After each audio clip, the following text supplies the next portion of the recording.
प्रभु राम देव भगवान अल्लाह खुदा ईश आदि नाम एक ही शक्ति के हैं।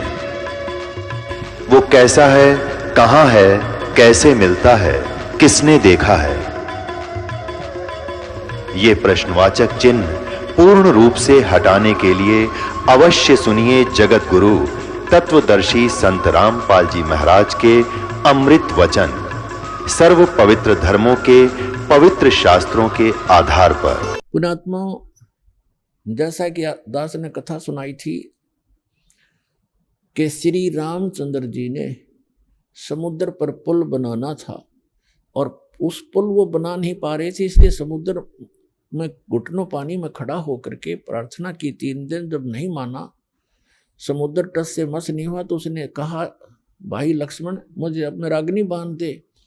और ये समुद्र इस अभिमानी रावण का संग पाकर ये अभिमानी हो गया, उसका पक्ष कर रहा है, ये रास्ता नहीं दे रहा मुझे। और उसने तीर दिखा के और उसको फूकना चाहा था अग्नि बाण से। उसी समय विपर रूप धारण करके आया था और प्रार्थना करी थी कि ऐसा काम करो, लाठी भी ना टूटे, सांप भी मर जा।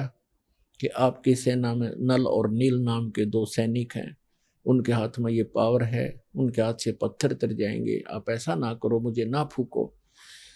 फिर नल नील के हाथ में शक्ति तो थी, लेकिन उस दिन उनमें भी अभिमान छा गया था। वह परमात्मा मुनिंदर जी की द्वारा दी हुई थी, कबीर साहब की दी हुई थी शक्ति, वह क्षीण होगी। फिर उनके दुख का निवारण करने के लिए स्वयं परमात्मा आए थे, मुनिंदर रूप में प्रकट थे, ऋषि मुनिंदर रूप में।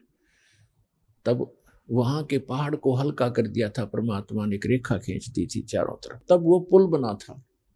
अब क्या हुआ कि श्री कृष्ण जी चले गए,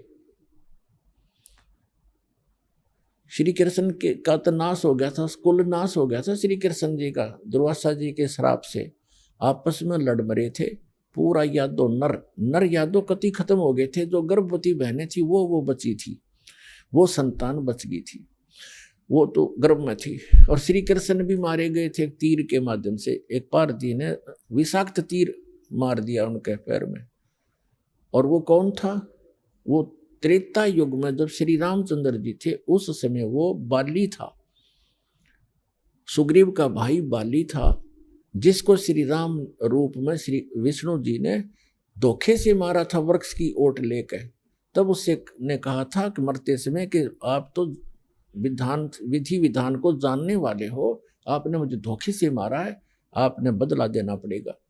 तब उन्होंने कहा था मैं त्रेता द्वापर युग में आपका बदला दूंगा। तो वही बाली तो बना था पारदी शिकारी, और श्री कृष्ण श्री राम वाली आत्मा थी ही श्री विष्णु जी। तो उसके पैर में विषाक्त तीर मार के ऐसे ही धोखे से उनकी मृत्यु की थी।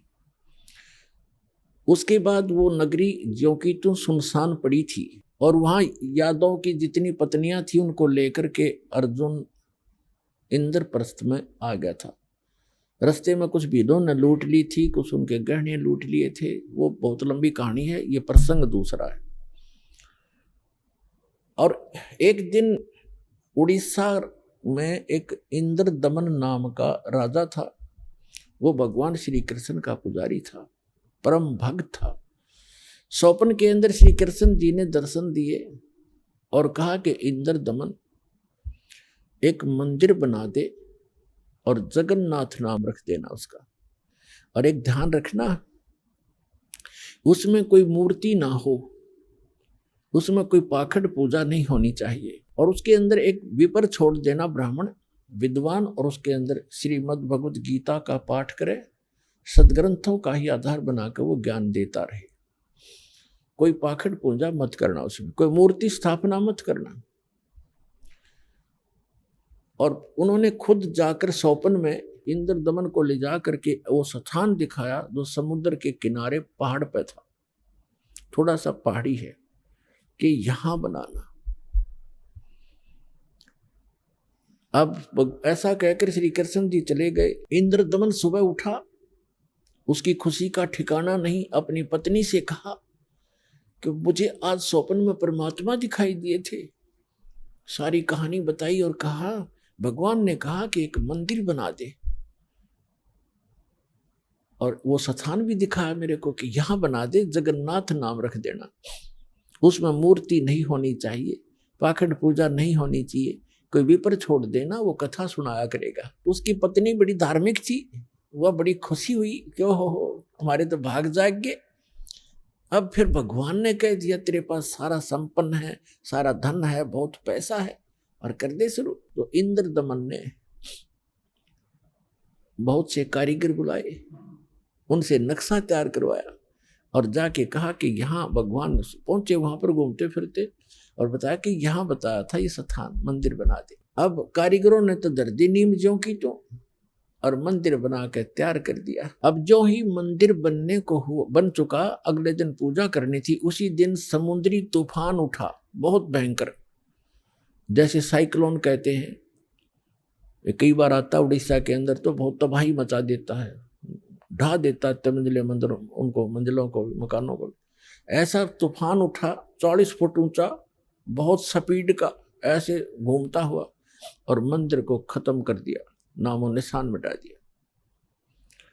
दूसरी बार फिर बनाया, दूसरी बार भी ऐसे ही हो गया, ऐसी स्थिति में आती। तीसरी बार फिर बनाया, ऐसे ही। चौथी बार फिर बनाया, क्योंकि आदेश था भगवान का। अपने दुर्भाग्य को कोस रहा था कि भगवान के आदेश का मैं पालन नहीं करा। कहने का भाव ये है कि खजाने का कोस भी खत्म हो गया, और 4-5 बार मंदिर ने, ये समुद्र ने ऐसी ही घटना कर दी। राजा बड़ा चिंतित हुआ कि भगवान ने एक सेवा दी थी, मैं वो नीच कर नहीं पा रहा, दुष्ट दुर्भाग्य है मेरा कि मुंह दिखाऊंगा भगवान को उसके गोलोक में जाकर। उसकी पत्नी कहने लगी कि चिंता ना करे, मेरे पास मेरे गहने रखे कितने, मैं क्या करूंगी, आप इतनी चिंता करें, और भगवान के दिए हुए इनसे करते। तो उसने सारे गहने बेच के और फिर शुरू किया। अब जो ही वो बनाने मंदिर बन रहा था, इतने में गोरखनाथ जी आ गए। एक, क्योंकि वो पहचान तो उसको सके नहीं, परमात्मा ने, कबीर जी ने बताया कि वो गोरखनाथ थे, एक सिद्ध पुरुष थे। राजा से कहा कि राजा, इतना बढ़िया मंदिर बना रहे हो, उसमें मूर्ति होनी चाहिए भगवान श्री कृष्ण और उसकी बहन सुभद्रा की और बलराम की, बगैर मूर्ति के मंदिर कैसा। उन्होंने कहा, राजा ने कहा कि भगवान ने सौपन में मुझे मना किया था कि सौपन तो सौपन ही होता है, हमारे आदेश का पालन करो। ला कर ली। राजा डर गया, भाई कि देखा ये कोई दुराशीष ना दे दे साधु। तो राजा ने कहा जी जैसे आपकी इच्छा, और कहा चंदन की लकड़ी से बनवाना। क्या अच्छा जी। अब कारीगर खोजे, अब मूर्ति बनाकर तैयार करें। तैयार होते होते बिल्कुल तैयार हो जाए मूर्ति, ऐसे बिखर जा, सारी टूट जा, टुकड़े टुकड़े हो जाते। 2-3 बार ऐसे की, ऐसे टुकड़े टुकड़े होगी। राजा बहुत चिंतित हुआ कि उधर वो सिद्ध पुरुष है, यदि ये मूर्ति नहीं बनवाई तो यूं कहेगा तू पहले नाट्य था और तेरी नीत में खोट है, मुझे श्राप देगा। राजा की नींद हराम होगी। उधर से मंदिर की चिंता, उधर से ये मूर्ति नहीं बन रही है। अब परमात्मा एक कारीगर का रूप बना के, वृद्ध कारीगर जैसा नरसी के पास आए थे, और वहां एक वृद्ध कारीगर, कति वृद्ध 86 वर्ष की आयु दिखा रहे हों, जैसे लीला करे, और कहा राजन मैं बड़ा अनुभवी कारीगर हूं और मैंने बहुत से ऐसी लकड़ी चंदन का बहुत बड़ा मास्टर हूं, और मैंने सुना है कि यह मूर्तियां बन नहीं पा रही, मैं मूर्ति बना दूंगा। राजा ने बड़ी खुशी हुई कि अनुभवी व्यक्ति दिखा है और मेरी शायद बात बनेगी। कहा जी ठीक है बनाओ, अभी मंगा देता हूँ चंदन की लकड़ियाँ। कहने लगा मुझे एक कमरे में बंद कर दो, इन जब तक मैं ये मूर्ति ना बन जावे मैं बाहर नहीं निकलूंगा, वैसे नहीं बनेंगी ये मूर्तियाँ, और अब बनने के बाद मैं अपने आप आ जाऊंगा, चिंता मत करना, और तुम बीच में मुझे डिस्टर्ब ना करना, डिस्टर्ब करोगे तो मूर्ति जो कि तो जितनी बन चुकी होंगी उतनी रह जाएंगी। राजा ने बोला जी ठीक है जैसे आपको। उसका भोजन पानी अंदर रखवा दिया सारा। अब वो नाथ जी आ गया। जब मूर्ति बनते हैं 2-3 दिन बंद कमरे में भगवान ने बैठे, 4-5 दिन हो गए, 3-4 दिन हो गए थे। उसने राजा से पूछा कि क्या मूर्ति बनाई? राजा ने कहा जी हम बहुत ट्राई कर रहे हैं, देखो बहुत सी मूर्ति बनाई है, कारीगर बैठे थे वो भी बुला रखे थे, बुला लिए, ये बना रहे थे, ये टूट जाती हैं, देखो भगवान कितनी, एक नाथ जी कितनी लकड़ी खराब होगी है, तो अब क्या, अब कैसे चलेगी, बनवाने हो, अवश्य बनवानी है, जी बनवा रहा हूँ, एक कारीगर है बहुत अनुभवी और वो बना रहा है मूर्ति। तो नाथ जी ने कहा मुझे दिखाओ पहले, बनने के बाद उसमें कोई डिफेक्ट होगा, अभी तो जल्दी मंदिर तैयार होने वाला है, फिर रखनी पड़ेगी, कोई डिफेक्ट होगा तो मैं ठीक करवाऊंगा, ऐसी ऐसी वैसी मूर्ति थोड़ा रखने दूंगा। तो उन्होंने बताया जी, कारीगर ने कहा कि जब तक मैं मूर्ति नहीं बनेगी मैं बाहर नहीं आऊंगा, और बीच में तुमने मुझे छेड़ दिया तो मूर्ति वहीं की वहीं रह जाएंगी। नाथ जी कहने लगे ऐसी कोई बात है, खुलवाओ इस दरवाजे को। अब खटाखट खटखट करे, कारीगर दरवाजा खोलो, कारीगर दरवाजा खोलो, नहीं खोला। तो उन्होंने सोचा, नाथ जी ने कहा कि हो सकता है बूढ़ा आदमी मर गया हो, तुम अच्छे आदमी व्यक्ति हो, दरवाजा तोड़ दो। और दरवाजा तोड़ दिया, वहां कारीगर था ही नहीं। वह मूर्ति जितनी बन गई थी उनके हाथ हाथ बनाने रह रहे थे, वह न्यू के न्यू रह गए, तीनवा के वह टूंड और पैर के पंजे, वो तीनवा न्यू हाथ टूंड न्यू के न्यू, कारीगर था नहीं। अब नाथ जी कहने लगे, अब राजा कहने लगा जी और बताओ अब क्या करूं। तो अन्य कारीगरों ने बताया जब इसके ऐसे भी लगा दी ना सारी टूट जाएंगे। नाथ जी तो खिसे गया, रख दो नो की नो, मूर्ति अवश्य रख दो। अब वो मूर्ति नो की नो तो रखी है ठाके। अब क्या हुआ कि वो मंदिर बनकर तैयार हो गया, और उधर से हम उसने मंदिर बनाने से हाथ खड़े कर लिए, सरेंडर कर दिया था राजा ने। तब उसकी रानी ने कहा कि ऐसे करो मेरे गहने ले लो, इससे बनवा लो। कहने लगा गहने लेकर भी बनवा दूंगा, पर ये समुद्र पता नहीं कौन से जन्म का दुश्मन है मेरा, ये उबड़ते ही आले है ऊपर। तो स्वप्न में भगवान दिखाई दिए, श्री कृष्ण जी ने, श्री कृष्ण जी दिखाई दिए। उससे पहले परमात्मा आए स्वयं एक वृद्ध रूप बनाकर, वृद्ध अवस्था में, बड़े ऋषि उम्र के साधु संत का रूप बनाकर, हाथ में माला और छड़ी ले रहे हाथ में, और आके कहने लगे राजन क्यों चिंतित हो आप। राजा ने बताया कि महाराज जी ऐसे ऐसे मंदिर भगवान दिखे थे स्वप्न में श्री कृष्ण जी, उन्होंने मुझे आदेश दिया था कि मंदिर बना दे इस स्थान पर, समुद्र के पास बनाना जहाँ गहरा समुद्र हो। और मैंने उनके आज्ञा अनुसार मंदिर बनवा लिया। और समुद्र पता नहीं कि दुश्मनी बरत रहा है मेरे साथ, तभी तोड़ देता है। 3 4 5 6 बार बना लिया मैंने, मेरा तक कोष भी खत्म हो गया।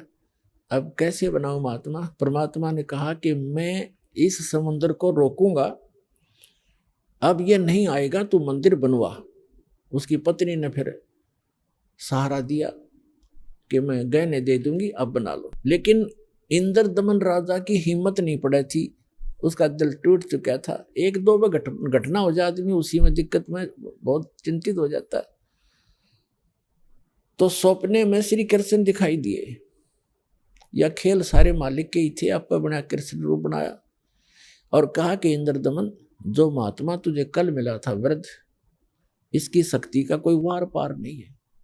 आप इसको खोज कर इसके चरणों में प्रार्थना करना और ये समुद्र रोक देगा, आप इसकी बात पर विश्वास करना। अब इंद्र दमन सुता उठते अपनी पत्नी से, सुबह उठते कहा अपनी पत्नी से कि ऐसे ऐसे श्री कृष्ण जी दिखाई दिए थे, एक महात्मा कल दरबार में आया था और वो बता के गया था कि मैं वहां रहता हूँ। लेकर सैनिकों को, बॉडी गार्डों को, अपनी पत्नी को साथ लेकर देखा, वो तो बैठे, वो तो इंतजार कर रहे थे, माला ले रहे हाथ में, एक लीला कर रहे थे। चरणों में मत्था टेकिया और कहा भगवान हम आप समुद्र रोक दो, मैं बना दूंगा मंदिर। परमात्मा ने कहा कि एक चबूतरा बना दे, चौरा, चौरा कहते हैं हम यहाँ, चबूतरा कहते हैं। ये समुद्र जिधर से समुद्र उठकर आता है उस किनारे पर, समुद्र के किनारे पर एक चौरा बना दे, चबूतरा, वहां बैठ कर मैं भजन करूंगा भगवान का। वो तो लीला कर रहे थे, भगवान का तो मंदिर टूटने लग रहा, भगवान ना बचा पा रहा जिसको हम भगवान मानते थे। तो परमात्मा बोले ठीक है, चबूतरा तराश का पत्थर बड़ा बढ़िया वो बना दिया, चबूतरा, चौरा बोलते हैं उसको। और वहाँ परमात्मा बैठ के माला लेकर, एक वो समरणी, ऐसे समरणी होती है, ये एक हाथ सारा लेकर बैठ जाते हैं, उसको फावड़ी सी बोल रहे हैं उसको, वो साथ में लेकर बैठ गए।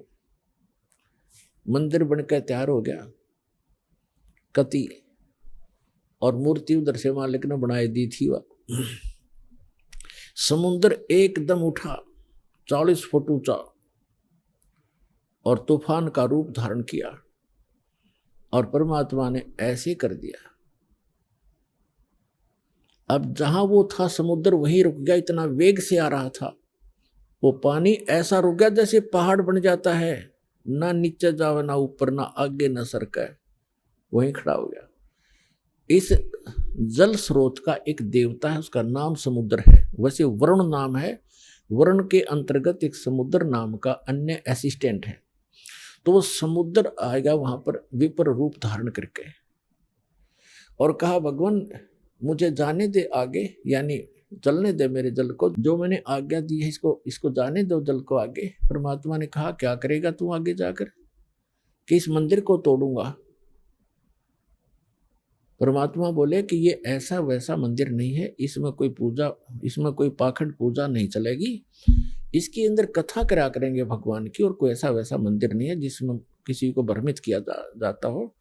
और ऐसे ये एक भवन है भगवान का, यहाँ कथा होती है, इसको मत तोड़ तू। मंदिर को तोड़ा नहीं करते। तो वो कहने लगा नहीं मैं अवश्य तोड़ूंगा। परमात्मा बोले जा फिर तोड़ दे, जा तोड़। कहने लगा मैं आपकी शक्ति के सामने मैं निष्क्रिय हो गया हूँ, आपसे अर्ज करता हूँ आप हट जाओ रास्ते से। अगर नहीं अब नहीं हट सकता, मैंने वचन दे रखा है। तू क्यों तोड़ता है इसको, तेरे क्या दुश्मनी है तेरी इसके मंदिर के साथ। तब समुद्र ने कहा कि जब ये श्री कृष्ण ये जगन्नाथ श्री राम रूप में था, इसने मेरी बेइज्जती करी थी, इसने मुझे डरा धमकाया था, अग्नि बाण दिखाया था, मेरी इंसल्ट करी थी, उसका बदला लूंगा, इसकी दुआ इसको खत्म करूंगा, नहीं बनने दूंगा इसका यहाँ पर। तब परमात्मा ने कहा कि देखो इसको तो तू तोड़ नहीं सकता, तेरी में हिम्मत है तो तोड़ दे। फिर कहने लगा जी मुझे कोई विकल्प बताओ, मेरी इज्जत रह जाए। कहने लगे जाके उसकी द्वारका को डुबो ले, वो खाली पत्थर खाली पड़ा है, और यहाँ आसपास भी नहीं आ जाना, 1 मील दूर भाग जा यहाँ से, तेरी खैर नहीं। अगर फिर भी तो दोबारा इधर आ गया था।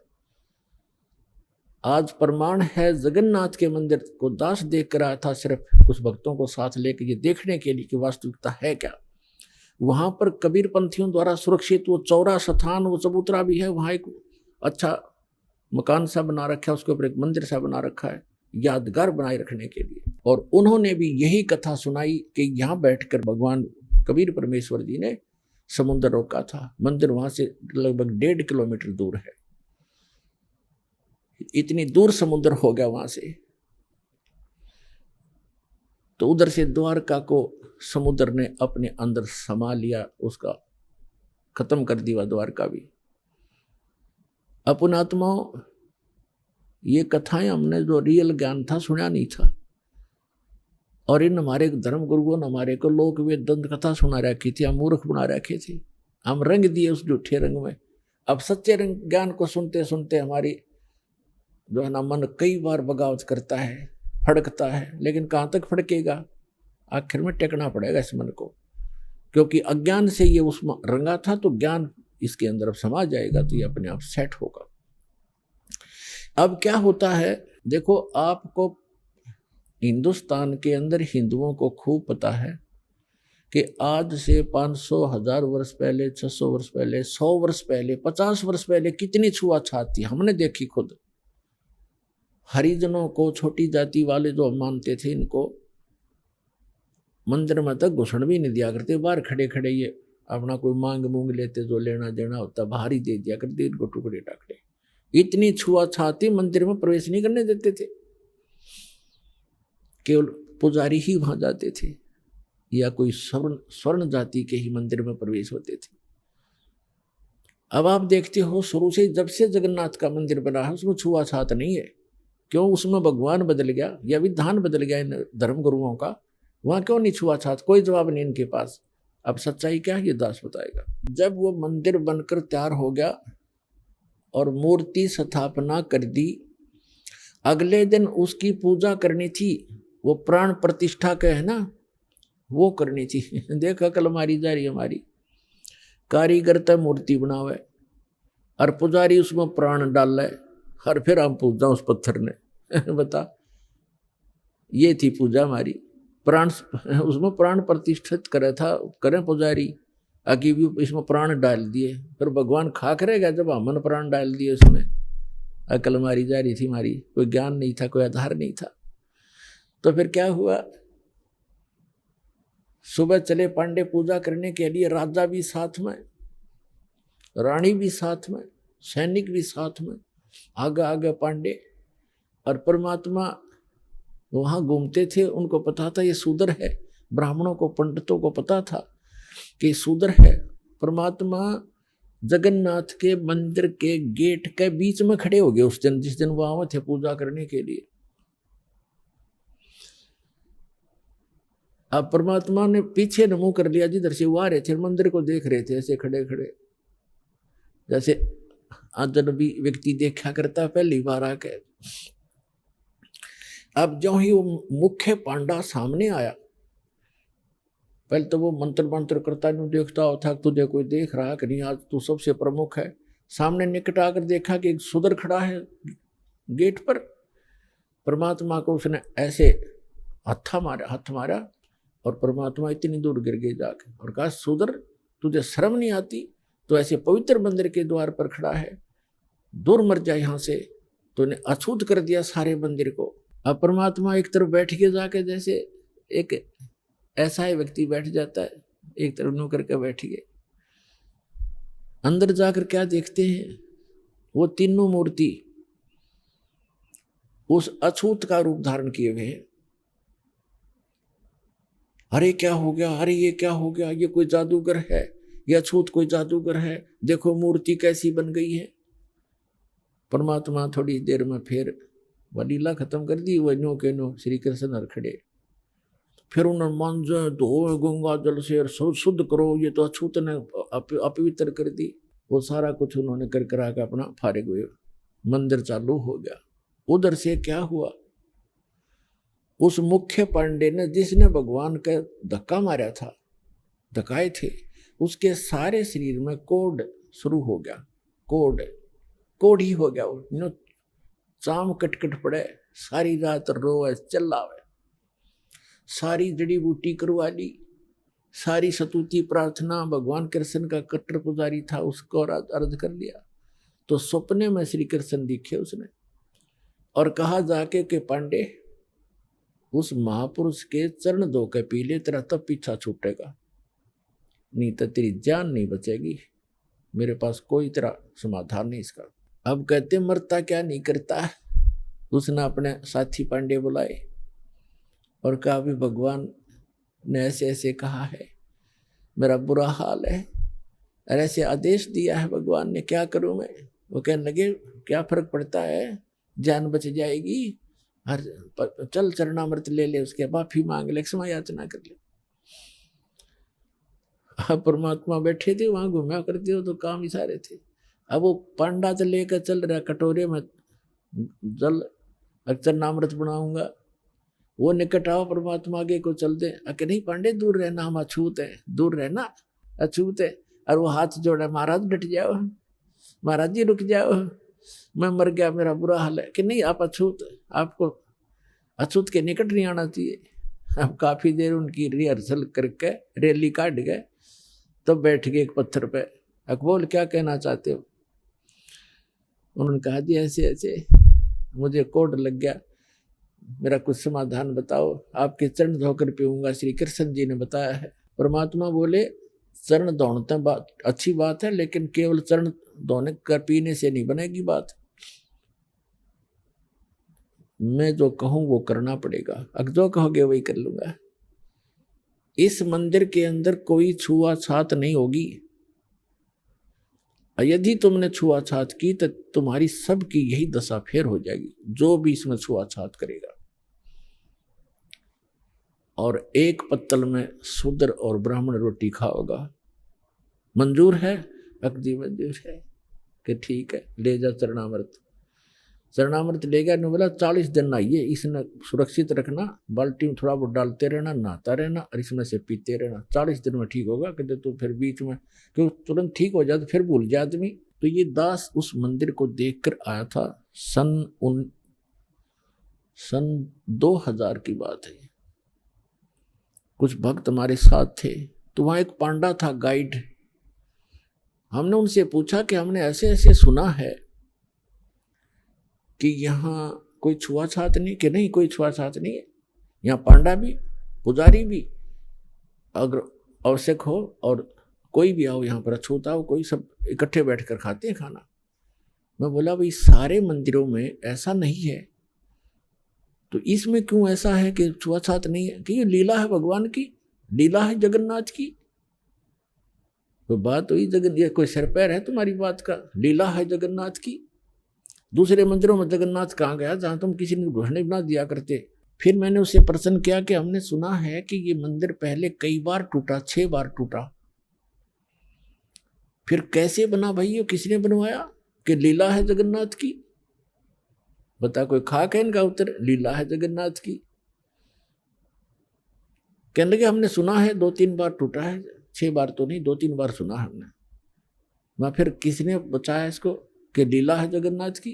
तेरा सर है जगन्नाथ की लीला। कक्का पता नहीं दुनिया बंडा दी, मूर्ख बना रखे वहां पर। उसमें मूर्ति रखने का आदेश नहीं था, तुमने मूर्ति रख रखी है। अर्ध रात तेरी बीत गई थी, सौपन में दिखे घनश्याम,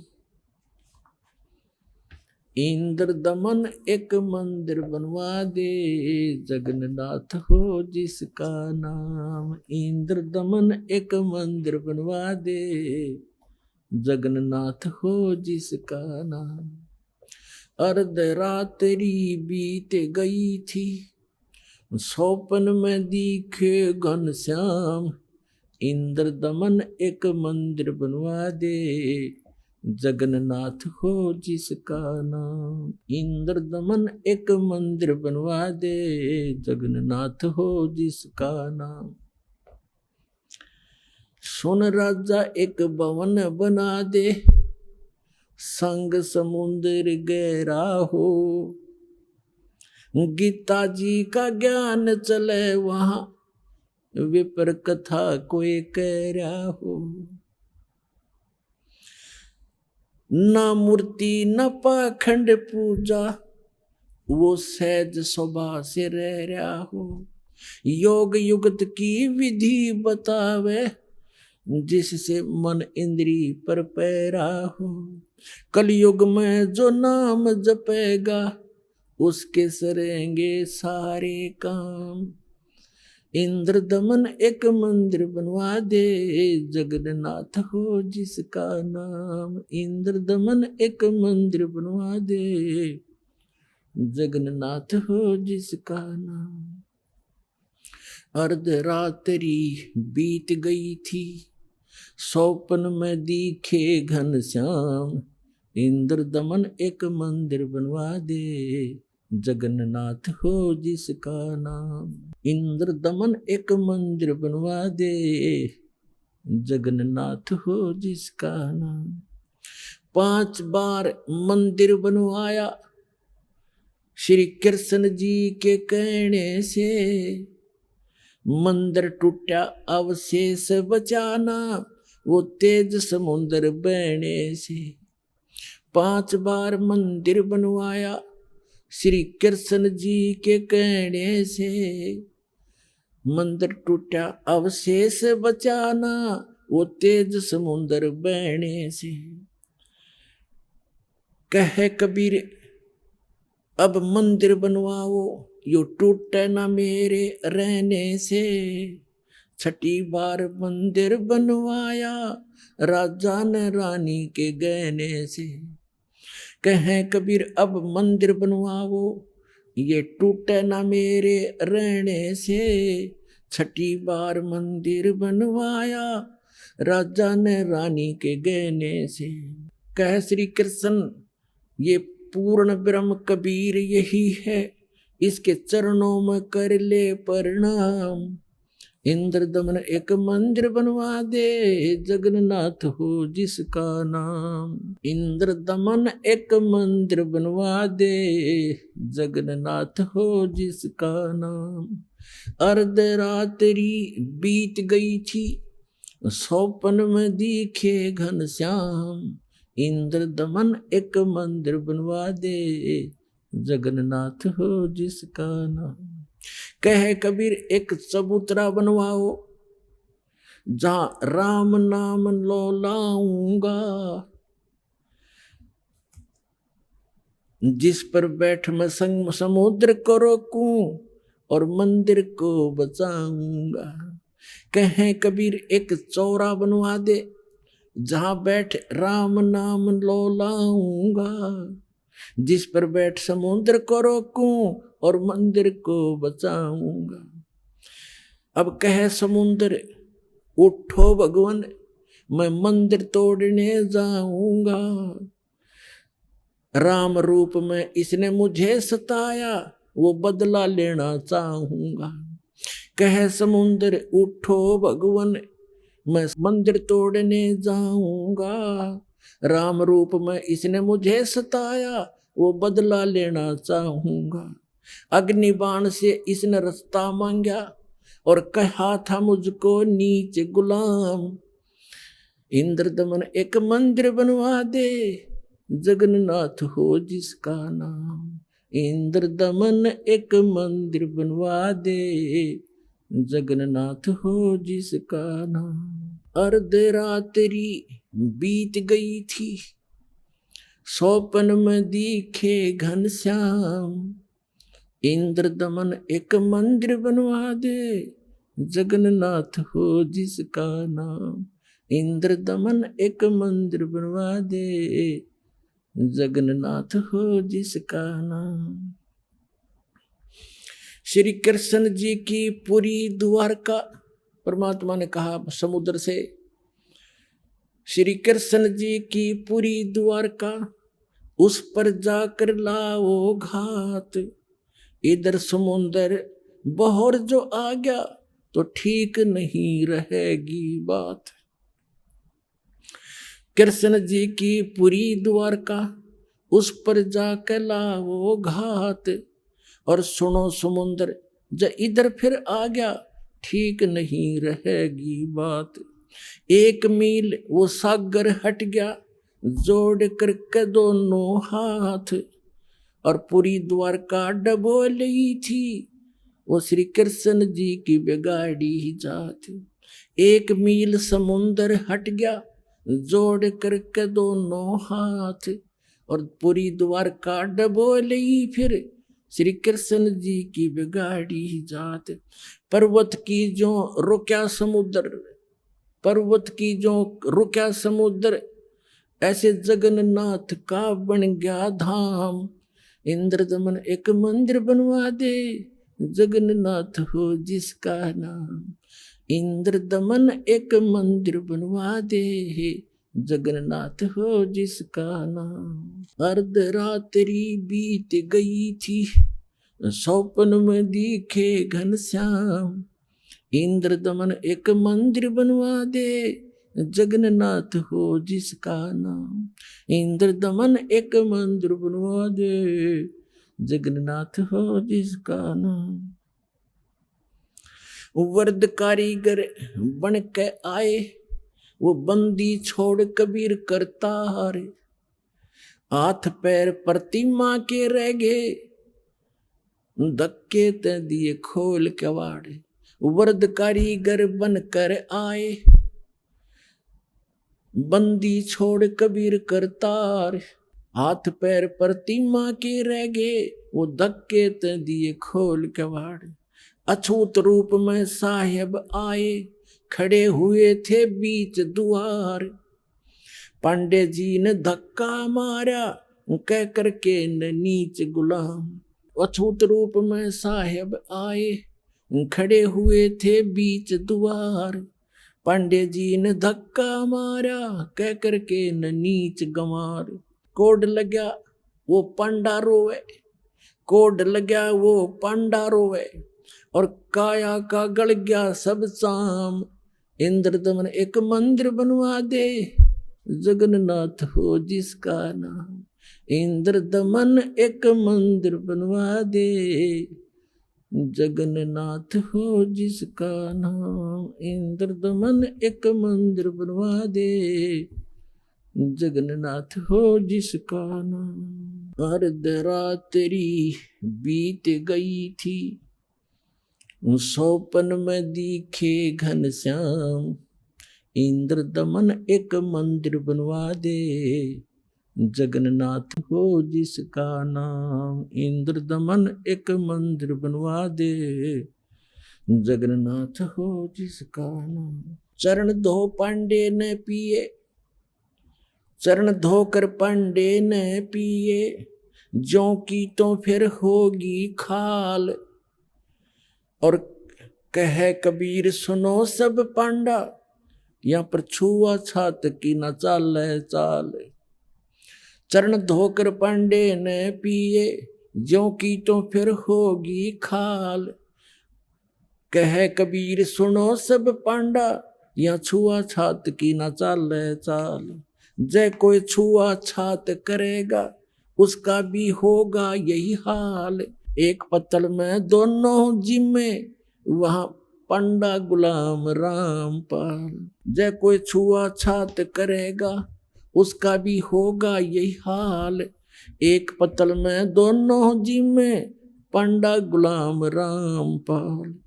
इसमें कौन सा भगवान बदल गया, ओ हे कृष्ण ओ हे राम। इंद्रदमन एक मंदिर बनवा दे, जगन्नाथ हो जिसका नाम। इंद्रदमन एक मंदिर बनवा दे, जगन्नाथ हो जिसका नाम। अपना आत्माओं, आज तक हमारे को यथार्थ ज्ञान सुनने को मिला ही नहीं, लेकिन आत्मा भगवान के लिए उसी दिन से तड़प रही है जिस दिन से ये उससे बिछुड़ कर आई है। और आज परमात्मा ने उस ज्ञान को ऐसा निखारा है, ऐसा उभारा है कि अब इस कलयुग में ये कोई भी इसको उलझा नहीं सकेगा, मिटा नहीं सकेगा। और जिनको भगवान की भक्ति करनी होगी वो भक्त पार बहुत आसानी से हो जाएंगे, क्योंकि अभी तक हमें दिशा ठीक मिली नहीं थी। सभी मानते हैं, सभी संसार के जितने भी धर्म हैं सब मानते हैं परमात्मा एक है, लेकिन हमारे वर्तमान के धर्मगुरु हमारे धर्म ग्रंथों से ही परिचित नहीं है, और जिस कारण से हम अपना जीवन नाश कर रहे और भक्ति ना करके हम अपने मानव जीवन को व्यर्थ कर जाते हैं। फिर भूत पितर और ना जाने कैसे कैसे कष्ट उठाते हैं। तो पुण्यात्माओं, मनुष्य जीवन केवल परमात्मा पाने के लिए मिला है, और जब तक हमें सतगुरु नहीं मिलेंगे, सच्चा ज्ञान नहीं मिलेगा और कंप्लीट कोर्स ऑफ वर्शिप नहीं मिलेगा, तब तक हम चाहे कितना प्रयत्न भी करें, भक्ति भी करें, दान भी करें,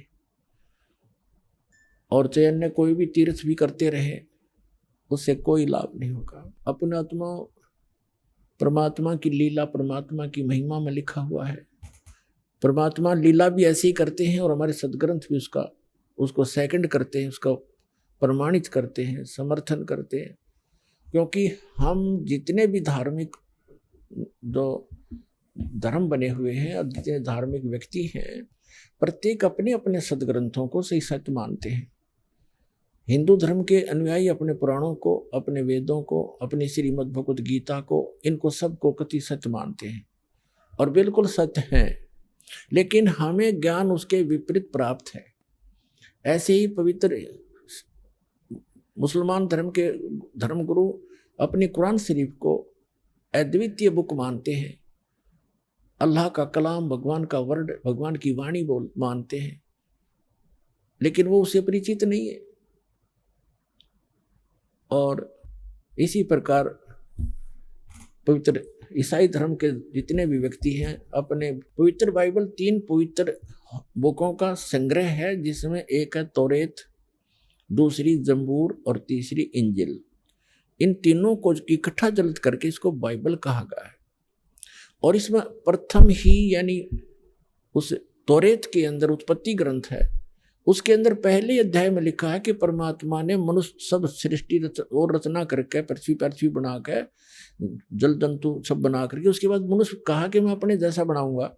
और ऐसे परमात्मा ने मनुष्य को अपने जैसा उत्पन्न कर दिया, नर और नारी करके उसकी सृष्टि की। और किसी भी उसने पूछ लो आप ईसाई धर्म के श्रद्धालु को पूछ कर देखो कि what is form of God, वो कहेगा गॉड इज फॉर्मलेस। भगवान कैसा है, भगवान निराकार है। और फिर वो पवित्र बाइबल क्या बता रहा है। अब ऐसे पवित्र सिख धर्म के अनुयायियों ने पूछ कर देखो कि वो परमात्मा निराकार है। और वो खुद कहते हैं नानक साहिब जी, धानक रूप रहा करतार फाई सूरत मुलुक की वेश ए ठगवाड़ा ठगी देश खरासियाना बहुता बारी, धानक रूप रहा करता। और उसमें यहाँ तक वर्णन है उसके काले आंख हैं, उसका लंबा नाक है, ठुमक ठुमक कर चलता है, सफेद कपड़े पहनता है, सारे लिखे हैं उसके अंदर गुरु ग्रंथ साहिब के अंदर 1257 पृष्ठ पर। और 721 पन्ना पर लिखा है कि एक अर्ज गुप्तम पेश दोदर कौन करतार हक्का कबीर करीम तू बे ए परवरदिगार। और 24 नंबर पृष्ठ पर लिखा है गुरु ग्रंथ साहिब में कि फाई सूरत मुलुक की वेश ए ठगवाड़ा ठगी देश खरासियाना बहुता भारी, धानक रूप रहा करतार। और सभी ऐसे हिंदुओं से पूछ कर देखिएगा, पवित्र हिंदू धर्म के अनुयायियों को, और कहेंगे वो तो निराकार है भगवान। और श्री विष्णु जी की मूर्ति घर पे, और भगवान कैसा है, दिखा अपने समाधि में, अको तो निराकार है, दिखता थोड़ा ही प्रकाश दिखता है। तो हमारे सबका ये खिचड़ी ज्ञान था। हमारे सदग्रंथ सही बता रहे हैं कि परमात्मा साकार है, नर आकार है। और ऐसे मुसलमान धर्म के अनुयायी से पूछो परमात्मा निराकार है, और फिर क्यों सातवें आसमान पर बैठा है। निराकार का खाक बैठेगा जब निराकार है, वो बॉडीलेस है, उसका कोई शरीर नहीं है, और फिर ऊपर बैठा सातवें आसमान पे, है कोई सिर पैर किसी का। तो पुण्यात्मा सौभाग्य आप सबका कि आपको ऐसा अनमोल जड़ी मिल गई है, ऐसा अनमोल ज्ञान मिल गया। अपना कल्याण कराओ, पीछा छुटवाओ। बोलो सतगुरुदेव की जय हो।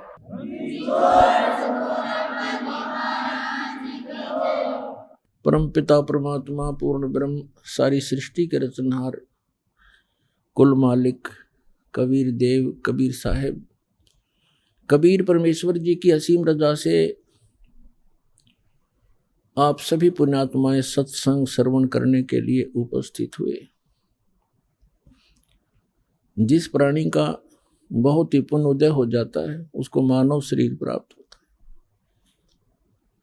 मानव शरीर प्राप्त प्राणी के अंदर जो परमात्मा प्राप्ति की इच्छा प्रबल होती है वो विशेष पुण्यकर्मी प्राणी होते हैं। उनमें से आप एक हैं जो परमात्मा की विशेष आत्माएं हैं जिनको सत्संग सुनने का समय उपलब्ध हुआ। ये 5 दिवसीय सत्संग आज समापन होने जा रहा है। ये किस उपलक्ष्य में है पहले भी बताया था, आज भी नए श्रद्धालु आते हैं उनको जानकारी देते हैं। ये वो शुभ दिन है कि इस दिन परमेश्वर कबीर जी परम अक्षर ब्रह्म सर्वशक्तिमान सर्वसृष्टि रचनहार अपनी प्यारी आत्माओं को यथार्थ ज्ञान प्रदान करने के लिए और सत भक्ति बताने के लिए अपने परम धाम से सतलोक से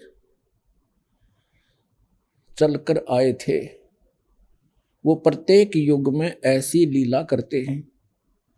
हमारे पवित्र चारों वेद इसके साक्षी हैं। ऋग्वेद मंडल नंबर 9 सूक्त 1 मंत्र 8 और 9 में, ऋग्वेद मंडल नंबर 9 सूक्त 82 के मंत्र 1 2 3 में, ऋग्वेद मंडल नंबर 9 सूक्त 86 के मंत्र 26 और 27 में, ऋग्वेद मंडल नंबर 9 सूक्त 94 के मंत्र 1 में, ऋग्वेद मंडल नंबर 9 सूक्त 95 के मंत्र 2 में, ऋग्वेद मंडल नंबर 9 सूक्त 96 के 96 के मंत्र 16 से 20 में, ऋग्वेद मंडल नंबर 9 सूक्त 20 मंत्र 1 में, ऋग्वेद मंडल नंबर 9 सूक्त 54 मंत्र 3 में, और भी अनेक स्थानों पर ये वेद गवाही देते हैं कि वो परम पिता, वो पूर्ण पुरुष सर्वसृष्टि रचनहार उसका नाम कबीर देव है, कबीर साहब है। वो सतलोक में रहता है, अविनाशी स्थान पर रहता है, शाश्वत स्थान में रहते हैं। वहाँ से वो स्वयं चलकर आते हैं सशरीर, 3 प्रकार से शरीर धारण करके वो हम सबका धारण पोषण करते हैं। 3 स्थिति में, एक स्थिति में परमात्मा वहाँ सिंहासन पर विराजमान रहते तख्त पर, एक बहुत बड़े गुंबज में। वहाँ उनके शरीर का प्रकाश बहुत अत्यधिक है। एक रोमकूप में करोड़ सूर्य मिला दे, करोड़ चंद्रमा, तो भी फीकी रोशनी रहे उन दोनों के मिले जुले प्रकाश की। अन्य रूप धारण करके परमात्मा प्रत्येक युग में एक शिशु रूप धारण करके आते हैं। उसी अपनी लीला अनुसार परमात्मा सन 1398 संवत 1455 ज्येष्ठ सुदी पूर्णमासी, जो आज ये शुभ दिन हम मना रहे हैं, इस दिन वो परमात्मा यहाँ आए थे और उस परमेश्वर ने हमारे लिए एक विशेष उपहार दिया, ये सत्य ज्ञान और सत्य साधना, जिसको प्राप्त करके हम अपने उस स्थान पर चले जाएंगे जिसके विषय में श्रीमद् भगवद गीता अध्याय नंबर 15 के श्लोक नंबर 4 में कहा है। गीता ज्ञान दाता कहता है कि तत्वदर्शी संत की प्राप्ति के उपरांत परमेश्वर के उस परम पद की खोज करनी चाहिए, जहां जाने के बाद साधक फिर कभी लौटकर संसार में नहीं आते। गीता ज्ञानदाता अपने विषय में कहता है, गीता अध्याय नंबर 2 के श्लोक नंबर 12 में, गीता अध्याय नंबर 4 के श्लोक 5 और 9 में, गीता अध्याय नंबर 10 के श्लोक नंबर 2 में कि अर्जुन तेरे और मेरे बहुत जन्म हो चुके हैं, आगे भी होते रहेंगे, ना तू अविनाशी है ना मैं अविनाशी हूं। इसलिए उसने कहा 18वें अध्याय के 62वें श्लोक में कि अर्जुन तू सर्वभाव से उस परम अक्षर ब्रह्म की, उस परमेश्वर की शरण में जा जो गीता ज्ञानदाता से अन्य है। उसकी कृपा से तू परम शांति को और सनातन परम धाम को प्राप्त होगा, जहां जाने के बाद फिर कभी लौटकर संसार में जन्म मरण के चक्कर में नहीं आते। तो वो परमात्मा वो ज्ञान बताने के लिए स्वयं आए थे, सतलोक से चलकर आए थे, एक शिशु रूप धारण करके भारत की पवित्र धरती, पवित्र शहर काशी के अंदर एक लहर तारा तालाब शहर से लगभग 4 किलोमीटर की दूरी पर था, आज भी विद्यमान है वो। उसमें विकसित कमल के फूल के ऊपर आकर एक शिशु रूप धारण करके परमात्मा विराजमान हुए थे। एक नीरू नीमा नाम के जुलाहा थे, उनके इसी जन्म की थोड़ी सी हिस्ट्री सुनाते हैं। वो पहले ब्राह्मण थे, गौरी शंकर और सरस्वती उनका नाम था। वो दोनों भगवान शिव के परम भक्त थे, बहुत निस्वार्थ भाव से कथा किया करते थे, किसी भी जनता को भ्रमित नहीं करते थे। जो भी दक्षिणा उनको प्राप्त होती थी उससे अपना निर्वाह करते थे, और शेष बचे धन को, दीक्षा से प्राप्त शेष बचे धन को भंडारा कर दिया करते थे, संग्रह संचन नहीं करते थे। इस बात से मुसलमान बहुत अक्षुब्ध हुए। आइए अब हम उन श्रद्धालुओं के अनुभव जानते हैं जो जगत गुरु तत्वदर्शी संत रामपाल जी महाराज जी से दीक्षा प्राप्त कर चुके हैं तथा उनके द्वारा बताए गए भक्ति मार्ग पर चल रहे हैं। नमस्कार सर। नमस्कार सर। सर क्या नाम है आपका? सर मेरा नाम अरुण कुमार दुबे एडवोकेट है। सर आप कहाँ से हैं? सर जी मैं वाराणसी जिले से हूँ। सर संत रामपाल जी महाराज से नाम दीक्षा आपने कब ली? सर जी परम पूज्य संत रामपाल जी महाराज सदगुरुदेव जी से मैंने 19 नवंबर 2019 को दीक्षा प्राप्त की। संत रामपाल जी महाराज से नाम दीक्षा लेने से पहले आप क्या भक्ति साधनाएं किया करते थे? सर जी मैं सांसारिक भक्ति जैसे गांव में लोग करते हैं, तो ब्राह्मण खानदान में पैदा हुआ हूँ, तो ब्रह्मा विष्णु महेश शंकर देवी देवता गणेश जी, हनुमान जी, भोलेनाथ, गंगा जी, यमुना जी, बद्रीनाथ, हरसुब्रह्म, हरिद्वार, तमाम ऐसे जगहों आना जाना था और ब्राह्मण के नाते वो करता था, कर्मकांड वो भी करता था।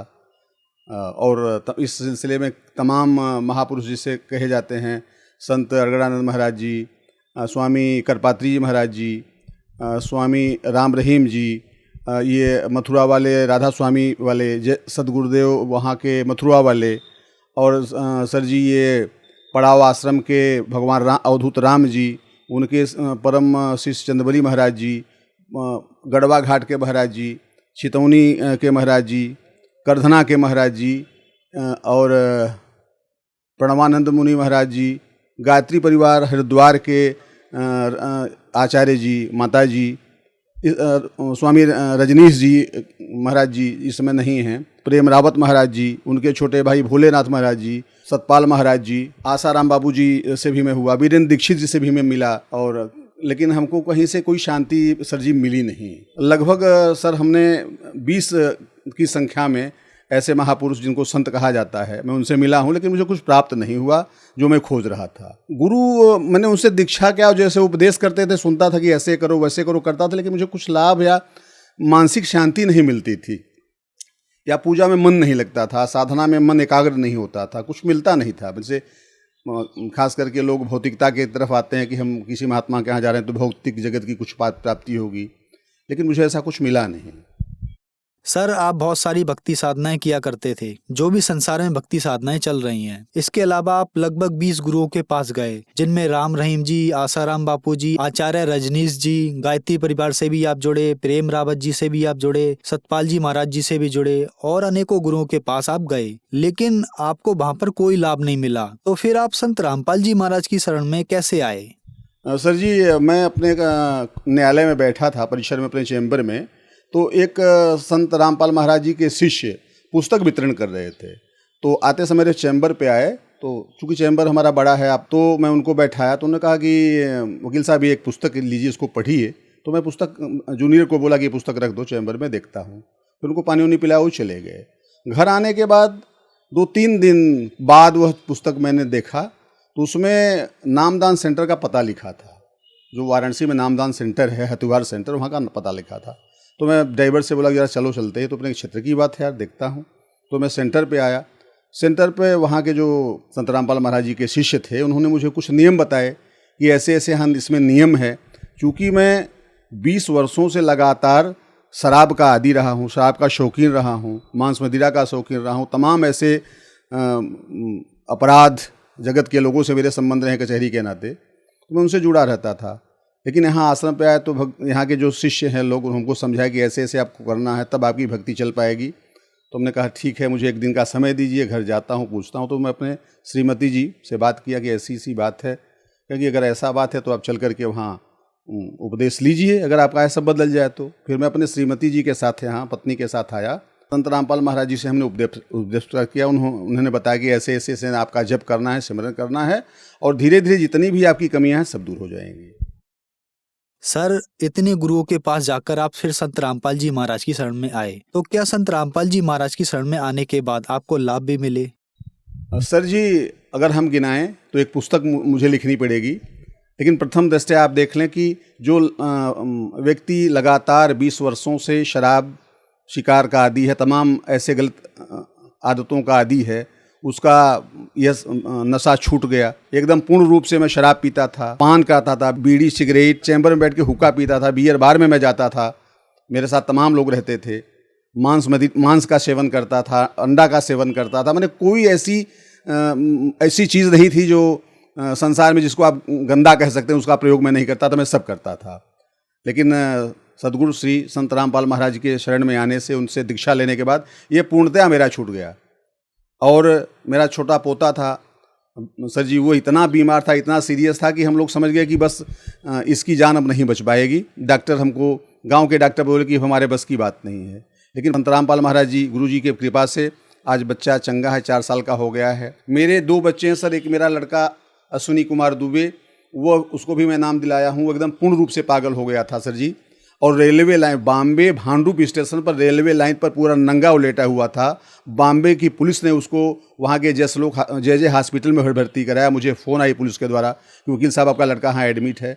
मैंने परमात्मा संत रामपाल महाराज से अरदास लगाई, मेरा बच्चा सकुशल है और बैंक में स्टेट असिस्टेंट मैनेजर के पद पर कार्यरत है। मेरा दूसरा लड़का चाल चलन से बहुत ही दूर निकल गया था हमारे हाथ से, उसका मैंने एडमिशन करवाया। वो LLB की अंतिम वर्ष की परीक्षा की तैयारी कर रहा है। संत रामपाल महाराज जी की शरण में आने से, उनकी कृपा से आज वह हमारा काशी अखबार का मालिक है, उसका अपना निजी प्रिंटिंग प्रेस है। यही सब हमारे लाभ हैं सर जी। और कितनी मैं गिनती में गिनाऊँ। इकोनॉमिकल ढंग से सर, इकोनॉमिकल ढंग से इसलिए थी कि मैं 10 लाख, 5 लाख, 2 लाख भी कचहरी में पाता था, घर मेरे 1 पैसा भी नहीं जाता था। शराब शिकार दोस्तों में बढ़ जाता था। आज संत रामपाल सद्गुरु की कृपा से जो भी पैसे आते हैं वो सुरक्षित हैं, कोई नशा नहीं है। संत रामपाल महाराज जी की कृपा से महीने में कम से कम 4 से 5 बार मैं दिल्ली, कलकत्ता, बॉम्बे कोर्ट के काम से बाई एयर जाता हूँ। पर्सनल अपनी गाड़ियाँ हैं, परमात्मा संत रामपाल महाराज जी की कृपा से मेरे पास 4-4 गाड़ियाँ, लग्जरी गाड़ियाँ हैं, मोटरसाइकिल से हैं। नौकरों तक को हमने गाड़ियाँ उपलब्ध करा दी है, संत रामपाल महाराज सद्गुरु की कृपा है। सर हम टीबी के पेशेंट थे, ये जय हॉस्पिटल बॉम्बे में चेक कराया था, उनका आपको बहुत भयंकर टीबी है। उन्होंने दवा भी दिया, लगातार मैं दवा खाया, लेकिन उससे मुझे कुछ नहीं हुआ। लेकिन परमात्मा संत रामपाल महाराज की कृपा में, गुरु जी की कृपा से मेरे सब रोग नष्ट हो गए। मेरे पास अब कोई रोग नहीं है।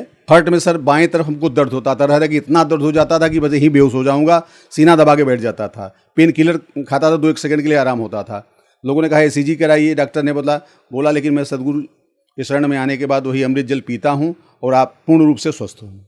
सर समाज में एक आम धारणा है कि हमें गुरु नहीं बदलना चाहिए, गुरु बदलना पाप है। आपने लगभग 20 गुरु बदले भगवान प्राप्ति के लिए, सुख के लिए, तो क्या आपने सही किया? ये दरअसल गुरु बदलने की धारणा ये पुरानी धारणा है। जैसे आप बीमार हैं और आप एक डॉक्टर MD के पास गए, वहाँ से आपका मर्ज ठीक नहीं हुआ, तो आप निश्चित है कि उससे अच्छे डॉक्टर के पास जाएंगे, या दिल्ली दिखाएंगे, लखनऊ दिखाएंगे, बॉम्बे दिखाएंगे, अच्छे डॉक्टर के पास जाएंगे, तो आप डॉक्टर बदल सकते हैं। इसी तरह से अगर गुरु कहने के लिए तो तमाम गुरु हैं, लेकिन पूर्ण गुरु अगर आपको नहीं मिलता है तो आप गुरु बदल सकते हैं। हमारे संत रामपाल महाराज जी की पुस्तक है जीने की राह है, और गीता तेरा ज्ञान अमृत है, उसमें है कि आप गुरु बदल सकते हैं। उन्होंने स्पष्ट बताया कि आप गुरु बदल सकते हैं, उसमें कहीं से कोई पाप नहीं है, कोई बात नहीं है। और वह गुरु कहनाने लायक नहीं है जो पूर्ण रूप में आपको पूर्ण भक्ति न बताए कि पूर्ण भक्ति कैसे की जाती है, वो गुरु कहने लायक नहीं है।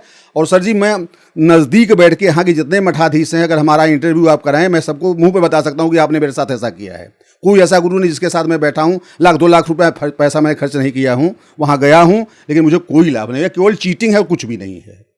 और हमारे संत सद्गुरु रामपाल महाराज जी के यहाँ जितने भी शिष्य हैं जाते हैं, पूरी व्यवस्था है, और 1 पैसा भी कहीं से नहीं लगता है। खाने पीने की व्यवस्था है, रहने की व्यवस्था है, आने जाने की भी दिक्कत नहीं रहती। वहाँ बसें लगी रहती हैं पहुँचने के लिए, तमाम सुविधाएं हैं। छोटे छोटे नामदान सेंटर खुले हुए हैं, वहाँ भी तमाम व्यवस्थाएं हैं। आप नाम ले सकते हैं, भक्ति सीख सकते हैं, कर सकते हैं। तो हमारे गुरु महाराज सद्गुरु संत रामपाल महाराज जी पूर्ण गुरु हैं, पूर्ण सद्गुरु हैं, पूर्ण अवतारी पुरुष हैं। सर आपने बताया कि आप पेशे से एक वकील हैं, और संत रामपाल जी महाराज के बारे में एक और सामाजिक धारणा है कि उनके अनुयायी संत रामपाल जी महाराज से अंधश्रद्धा भक्ति के तहत जुड़ते हैं। आपने बताया कि आप एक वकील हैं, आपको देखकर ऐसा नहीं लगता, इसके बारे में आप क्या कहना चाहेंगे? हमारे गुरु संत रामपाल महाराज जी भक्ति की जो विधा बताते हैं, उसमें गीता का उदाहरण देते हैं, यजुर्वेद का उदाहरण देते हैं, श्रीमद् भागवत का उदाहरण देते हैं, श्रीमद् देवी भागवत का उदाहरण देकर के समझाते हैं कि ऐसी भक्ति आप करिए, ये भक्ति झूठी है। जैसे आपके लोग पहले बता रहे थे, उदाहरण देकर, प्रमाण देकर, किताब खोल करके बताते हैं कि ऐसी भक्ति है, इसमें ये 3 जो है, यही जो नाम है, यही पूर्ण परमात्मा का यही नाम है, ये ब्रह्म का नाम है, परम ब्रह्म का नाम है, पूर्ण परमात्मा का नाम है। तो प्रमाण सहित भक्ति संत रामपाल महाराज बताते हैं, तो वहाँ अंधश्रद्धा भक्ति कोई बातें नहीं है। सर संत रामपाल जी महाराज से नाम दीक्षा कैसे ली जा सकती है? सर हमारे महाराज जी संत रामपाल महाराज जी के सत्संग जो है टीवी चैनलों पर, कई चैनलों पर आते हैं, उस पर नीचे पीली पट्टी बार बार चलती रहती है, उसमें नंबर पे आप संपर्क करके नाम सेंटर में जा करके उसका पता लेकर के वहाँ नाम प्राप्त कर सकते हैं, और लोग ऐसा कर रहे हैं। धन्यवाद सर। धन्यवाद सर जी, धन्यवाद सर।